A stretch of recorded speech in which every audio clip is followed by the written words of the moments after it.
a gente tentar entender um conceito que ele tem a ver com a geopolítica contemporânea a partir de conteúdos históricos, mas a gente precisa entender que a relação dessas sociedades com o tempo e como o tempo e as suas histórias são utilizadas para explicar, se legitimar, organizar, lutar, é um fator que ele é importante. Então, a primeira resposta, que era sobre a dinâmica do conflito, se ela tem essas raízes históricas que os discursos de legitimidade, parte a parte, eles colocam, é complicado, muito mais discurso do que efetivamente um real. Mas vamos entender a raiz desse discurso. As duas regiões têm formações bem diferentes. Vamos trabalhar não na expansão russa, mas no centro russo e trabalhar na organização de Kiev e no entorno de Kiev. A organização de Kiev, o entorno de Kiev, ele vai ser fundado a partir de expansões de rotas comerciais. O que significa isso? A partir do momento em que grupos normandos, rotas estabelecidas localmente dentro de uma posição que permitia uma integração com as áreas do leste europeu, ali não entendido como essa nossa geopolítica de leste europeu, mas tentando expandir os caminhos de rotas comerciais do fim da Idade Média, você tem a organização de uma cidade, de um principado, até algumas discussões sobre o que é, e que aquilo acaba gerando um marco de origem, um marco de valor, um marco que de alguma forma tenta explicar uma origem diferente no entorno dos ucranianos, da maneira como essa origem é estabelecida. No caso dos russos, apesar de também ter a presença e dinâmica de grupos da Idade Média, ainda como uma generalização, os russos, você vai ter, a partir da fragilização dos paleólogos no entorno de Constantinopla e na fragilidade da dinastia, uma desestruturação, a famosa queda de Constantinopla, e um dos ambientes de reorganização, vão ter alguns ali, vai ser justamente a partir da Rússia, da Igreja Ortodoxa Russa, do papel que vai ser assumido como continuadores daquela dinastia.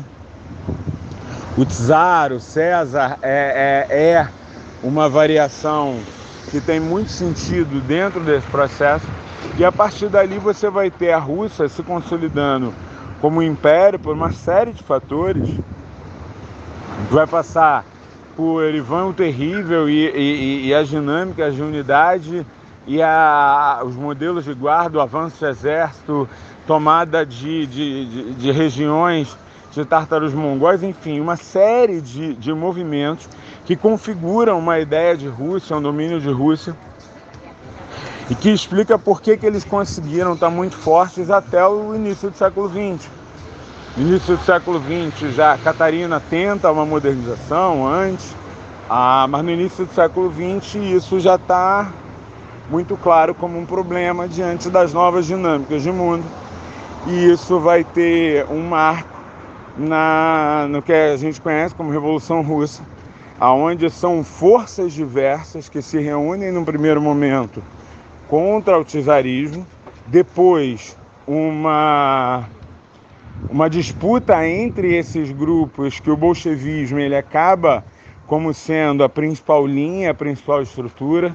Há uma diferença entre os momentos de Lenin, Stalin, na maneira, sem entrar muito no mérito, mas a maneira de organizar e pensar. A ideia de um bloco único, de uma força estabelecida no stalinismo é um elemento muito forte.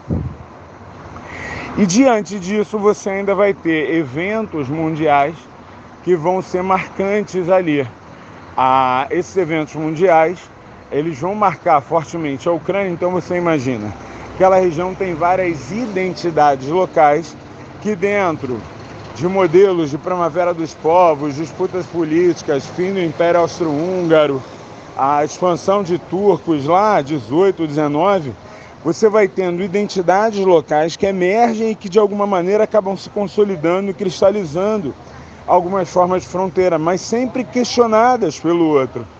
Questionadas sobre, não, isso era parte do Império, não era parte do Império, isso era do Reich, não era do Reich.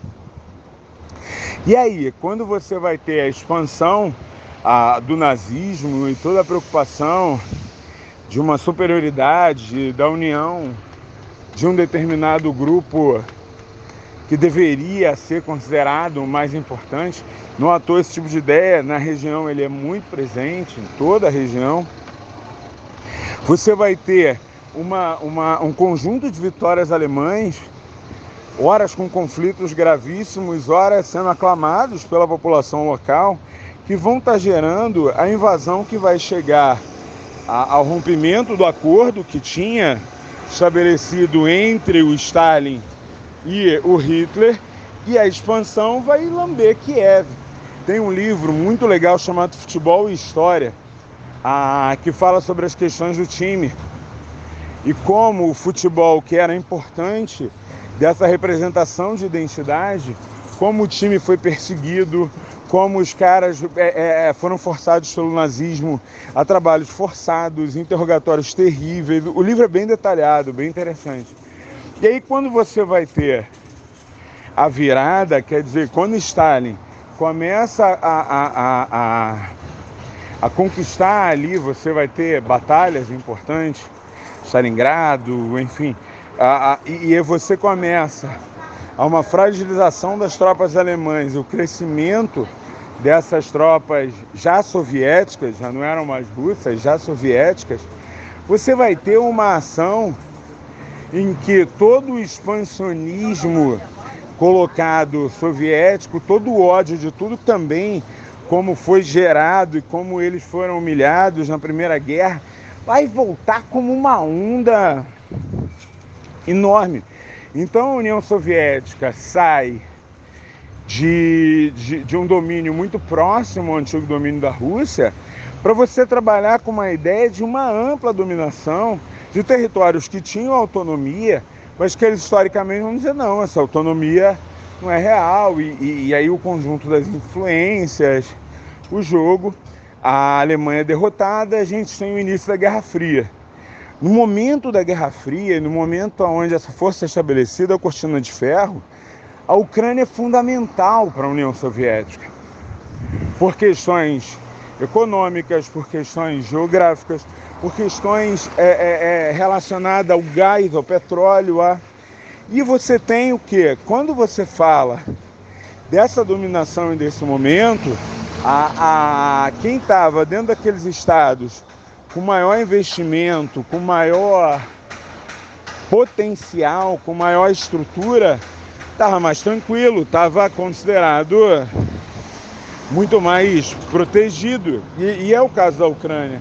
Apesar de, e aí os relatos de novo do Futebol e História são muito ricos, sobre os interrogatórios, a violência que foi estabelecida de maneira muito intensa pelos soviéticos, a ideia de uma caça às bruxas, a fragilização da identidade ucraniana, o investimento também que chega, por outro lado, as pessoas que enriquecem, as pessoas que saem muito fortalecidas, a determinados grupos que vão identificar como seu auge absoluto o momento da organização da União Soviética e do papel que a própria União Soviética vai ter ali. As fronteiras mais perenes, menos efetivas do que antes você tinha estabelecido, quer dizer, você tinha regras de fronteiras ou dinâmicas de fronteiras que antes davam uma ideia de identidades muito claramente separadas. Isso vai reduzindo a mobilização entre os grupos, a chegada aos investimentos, e vai membros que vão desenvolver as indústrias, e que vai... Então essas identidades e uma aproximação da identidade russa, ela fica muito forte. Mas, ao mesmo tempo, a atuação dos Estados Unidos como patrocinando grupos locais que você colocasse aí no mundo todo, e ali não vai ser diferente, também vai ser um elemento importante. Quando a gente chega no fim da Guerra Fria, você tem um processo muito grande sobre como é que você vai organizar isso. A União Soviética vai dizer, desculpa, esse negócio que vocês agora vão ficar com a estrutura, tchau, beijo, vão embora, conversa fiada. A boa parte do crescimento econômico, da industrialização, da organização de vocês também veio. Então vamos ter que negociar isso aqui. Essas negociações, mesmo com Yeltsin já, essas negociações foram grandes.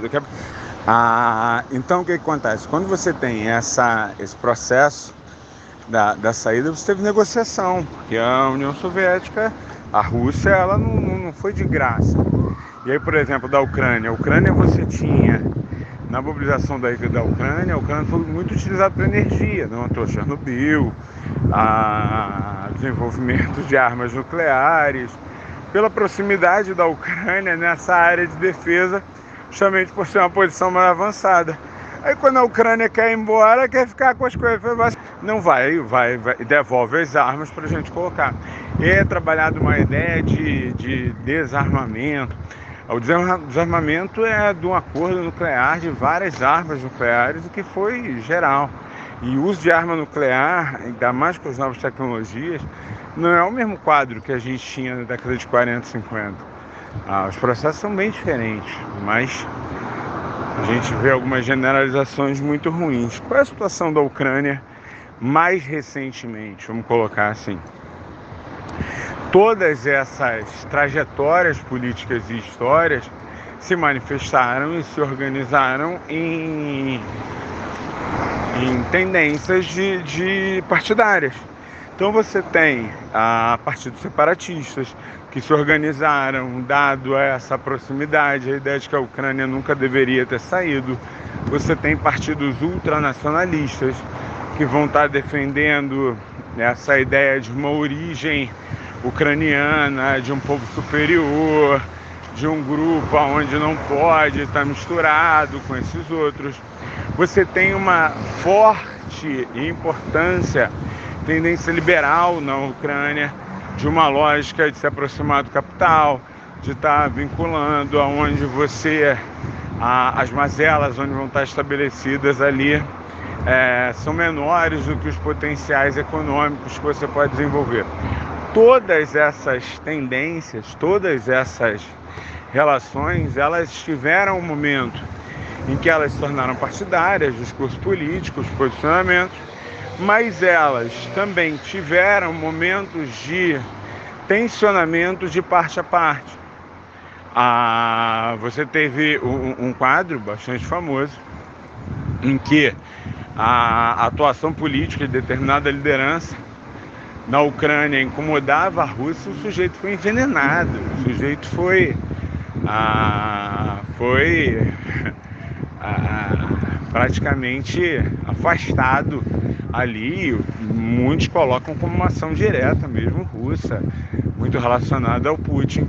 Você tem um golpe de Estado patrocinado pelos americanos, em que você tem a ideia de uma derrubada de um governo considerado pró-Rússia para a chegada de um governo que tem uma relação muito maior com a extrema-direita, que vinha crescendo em várias regiões e vários grupos ali locais.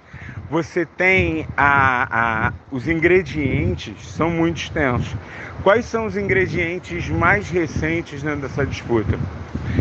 Existem algumas reminiscências da Guerra Fria, de tensão, e que elas ainda estão manifestadas. Uma delas é o Conselho de Segurança da ONU, em que, apesar de o Conselho de Segurança da ONU, teoricamente, ter um papel importante de determinar as ações possíveis ou não, os Estados Unidos, mesmo sem o aval do Conselho de Segurança da ONU, atacam o Iraque e que se dane.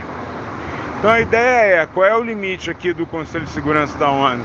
Qual é o papel da organização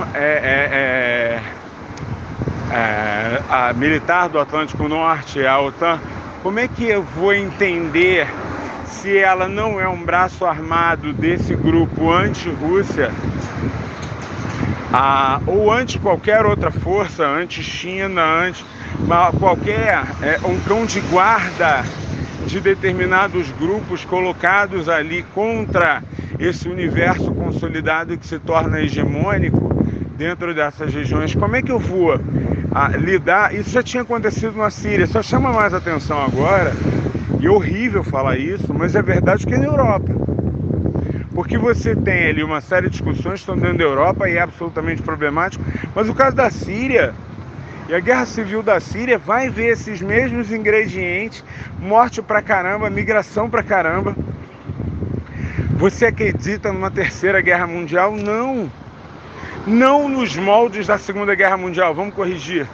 Mas eu acredito sim, por exemplo, em um crescimento de terrorismo, de guerras híbridas, de cyberterrorismo, de novas dinâmicas, e que muitas vezes também vai ser marcado e vai precisar ter um contraponto de você colocar, como Putin fez, a invasão de Chernobyl, a invasão de determinadas áreas entendidas como estratégicas, é você dizer o seguinte: então, estou defendendo uma população que está aqui pró-Rússia. E o outro lado vai estar dizendo: não, olha só, você não tem esse direito, você vai sofrer as ações. A questão é, que ações? Quando teve o bombardeio da Chechênia, você também teve toda uma comoção. Mas a comoção é um efeito pontual. Assim, esse conflito pode se agravar, ficar um conflito muito mais claro, muito mais... Pode. Um grande embate nuclear. Atacar com armas nucleares, ela não é a mesma decisão, o mesmo sentido colocado em sociedades sem as dinâmicas de comunicação atual, sem as dinâmicas de defesa atual. Enfim, eu não acredito neste modelo de guerra, de Terceira Guerra Mundial, não. Agora, acredito sim que a gente vai ter mais um quadro de conflito. A questão energética é crítica. O problema se dá porque o governo acenava com a proximidade da OTAN, se aproximava com a União Europeia, o que é você colocar, e aí toda uma base de negociação com os americanos num fronte muito próximo, e aí o jogo de ameaças fica mais complicado. Essas medidas geopolíticas, elas não podem ser entendidas como eram entendidas na Segunda Guerra Mundial por um preceito realista, Estado. Não.